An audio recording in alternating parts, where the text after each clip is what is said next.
Olá pessoal, sejam bem-vindos ao episódio 45 do CompactCast, o seu podcast compacto que descomplica o mundo financeiro. Eu sou o Fernando Franklin e hoje vamos mergulhar em um tema crucial para entendermos a economia de um país: a dança complexa entre o Produto Interno Bruto, o famoso PIB, e a dívida pública. Vamos começar pelo básico. O PIB, ou Produto Interno Bruto, é uma medida que quantifica a produção total de bens e serviços de um país. Ele é crucial para avaliar a saúde econômica e é calculado considerando componentes como consumo, investimento, gastos governamentais e exportações líquidas, através de métodos de produção, renda e despesa. Vale lembrar que temos o PIB nominal e o PIB real, onde o PIB real nada mais é que um ajuste pela inflação, ou seja, fica mais claro se o crescimento não é só pelo aumento de preços.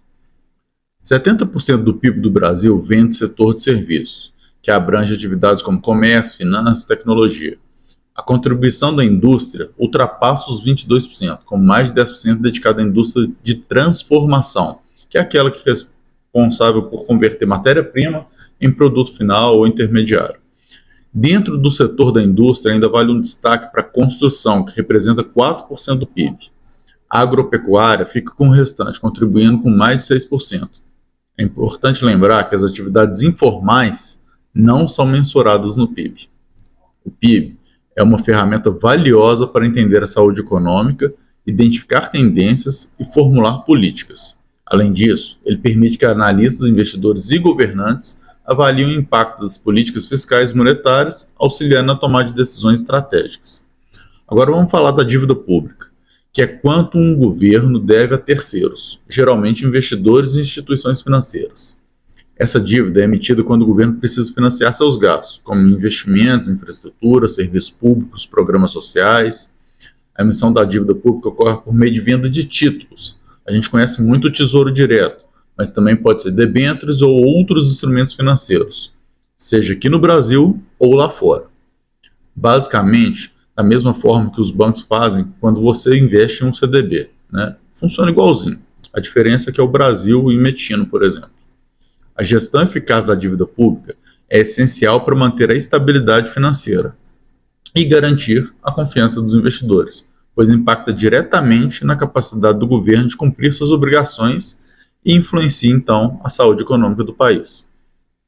A diversidade de títulos disponíveis, quando a gente fala, por exemplo, de Tesouro Direto, tem lá o Tesouro Selic, o Tesouro IPCA, o Tesouro Prefixado, é para oferecer uma flexibilidade ao governo na gestão de sua dívida, permitindo aí ele se adaptar às condições de mercado e aí, consequentemente, otimizar seus custos de financiamento.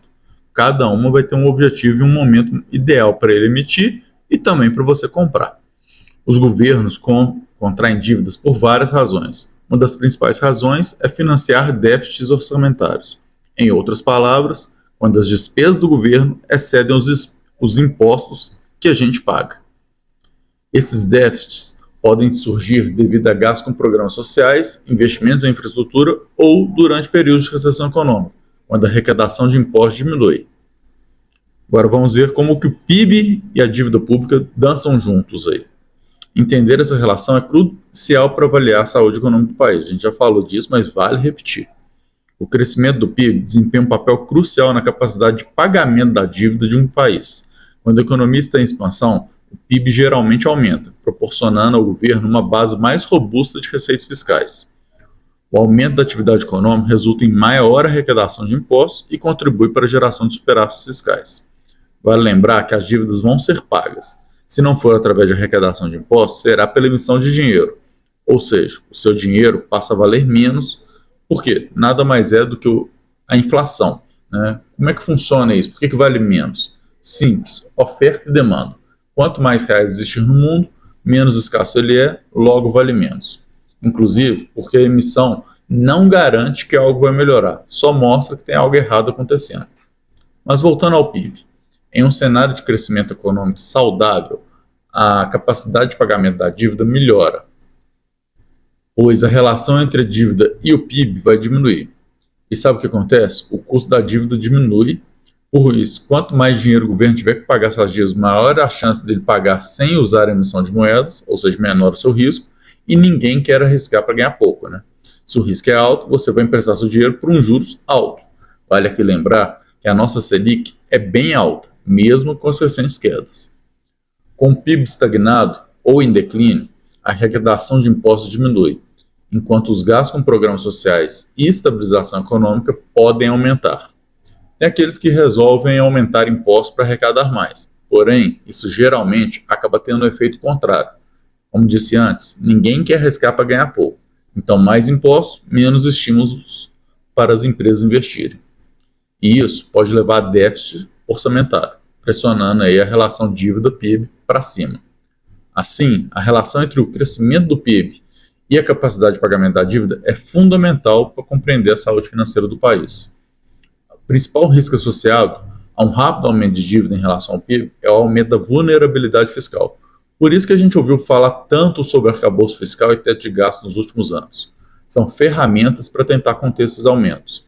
Apesar que o arcabouço fiscal tem uma obrigatoriedade de crescimento de despesas, mas não vou discutir isso aqui porque o nosso foco não é político, isso aí nem sempre funciona. Vale lembrar que uma relação dívida-PIB alta pode levar as agências de classificação de risco a rebaixar a nota de crédito do país. E muitas vezes isso inclusive impede que alguns grandes investidores invistam no país, porque a nota está baixa. Eles têm suas regras de compliance lá. Ou seja, reduz a demanda por títulos do país e, portanto, as taxas também precisam ser mais atrativas, ou seja, mais altas. O monitoramento constante da relação entre essa dívida é fundamental. Vamos sempre monitorar a dívida e PIB, para a gente poder evitar riscos desnecessários e assegurar aí a sustentabilidade fiscal no longo prazo. Acho que deu para entender um pouco como que essa dança impacta nossas escolhas estratégicas como investidores, não é mesmo? De forma geral, a dívida alta e PIB baixo irão levar os juros para cima no longo prazo.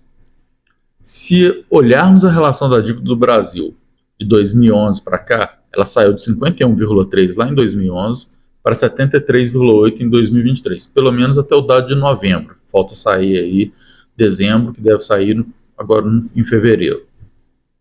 E dá para perceber que quando a Selic abaixou, não durou muito, e ela disparou na sequência, juntamente com a nossa dívida.